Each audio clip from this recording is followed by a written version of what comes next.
Hey guys, welcome back to the channel. My name is Radium and today I've got something of a weapon showcase for all of you, where I'm going to be showcasing the weapons of Plantera.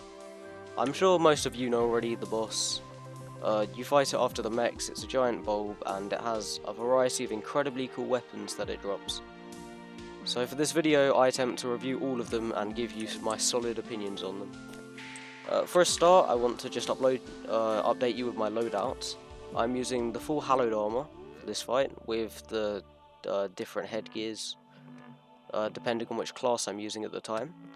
And for a loadout I'm using a very defensive loadout so I can give a proper opinion on the weapons as they are, rather than seeing how good I can make them.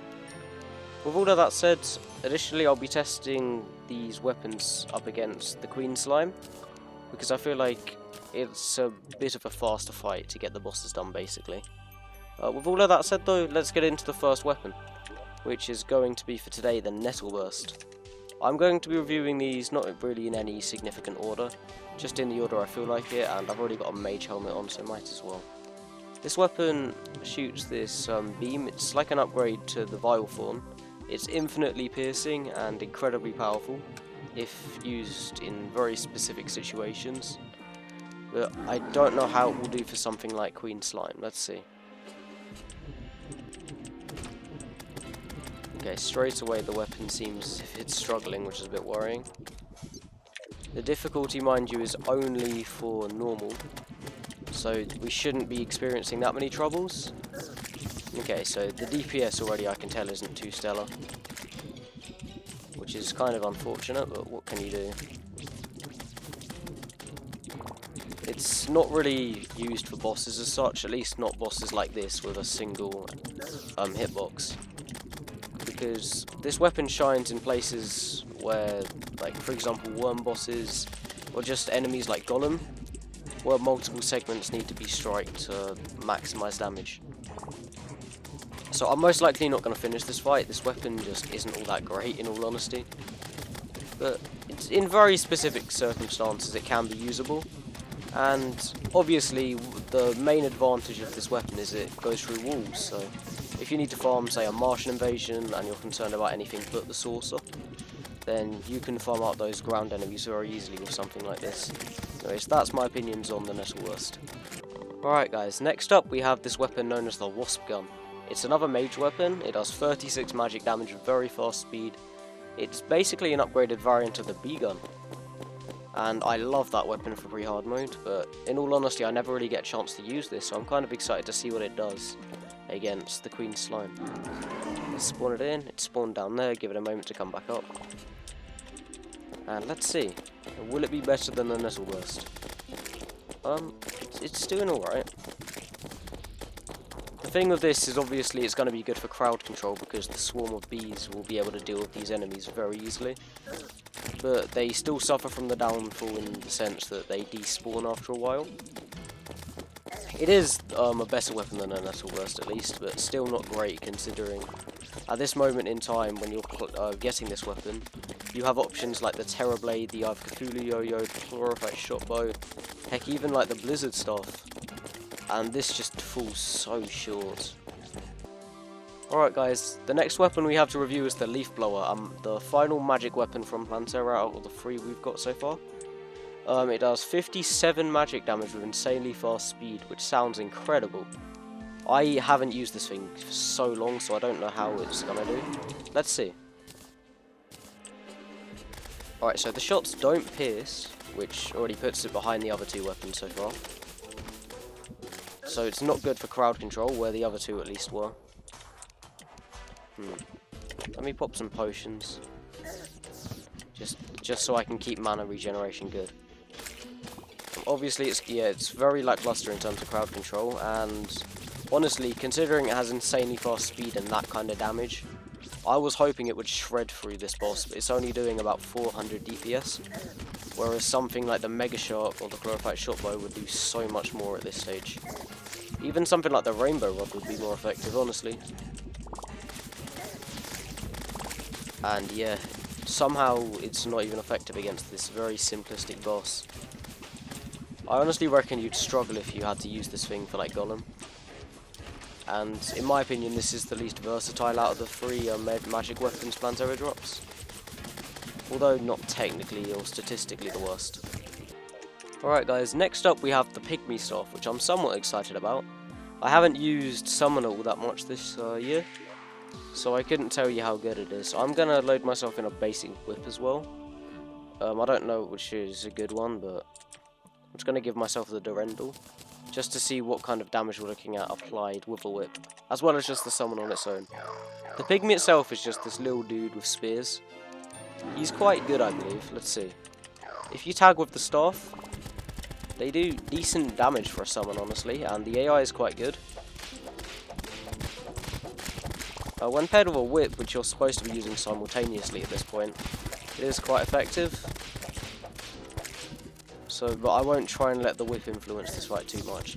On their own, they're a decent summon to have, maybe not something you'd rely on as a primary summon, but something that could back, like at this moment in time, maybe a Raven or an Optic Staff. Just because their mobility is limited, whereas other summons can fly.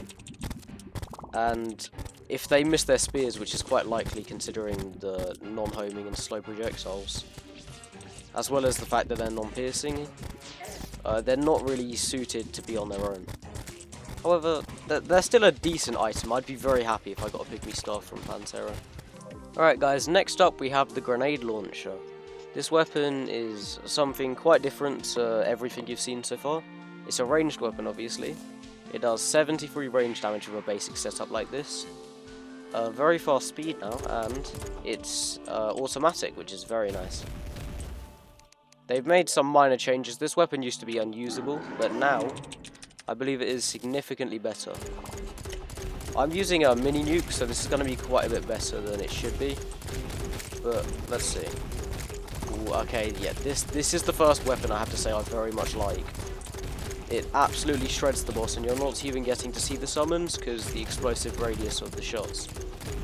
Additionally, they just roll out onto the platform, so it's very effective. One thing I'd be concerned with though is you might be able to blow yourself up. I couldn't confirm that. Regardless, this is a great weapon now, and they've done an amazing job improving on this. Like before, I doubt you could get a third of this DPS with this item, because it used to be semi-automatic and slow. Yeah, you can damage yourself with your own shots, which is kind of bad, but it just shredded the Queen Slime. That's the first weapon we've had today that's been able to do that. Alright guys, next up we have the Venus Magnum. I haven't seen this thing in a long time, in all honesty. I don't know why I never get it, but this weapon does 61 range damage with insanely fast speed, which sounds incredible, apart from the fact that you have to click every time you want to shoot it. So, I don't know, that this thing technically would be incredible if you could max out clicks, maybe use like a macro or an auto clicker. But let's just see how it does. I'm using good old chlorophyte bullets with this to see. But yeah, this damage seems very good, so. And it would be higher if I knew how fast it was, or used an auto clicker, which I don't have access to right now. But yeah, this is much more effective than I recall. I don't think it's been buffed, but it is just a fun weapon to use. I've seen a lot of people doing playthroughs and using this weapon all of a sudden. I don't know why. It hasn't been buffed all that much, and it's still semi-automatic, which is the weapon's biggest downfall by far.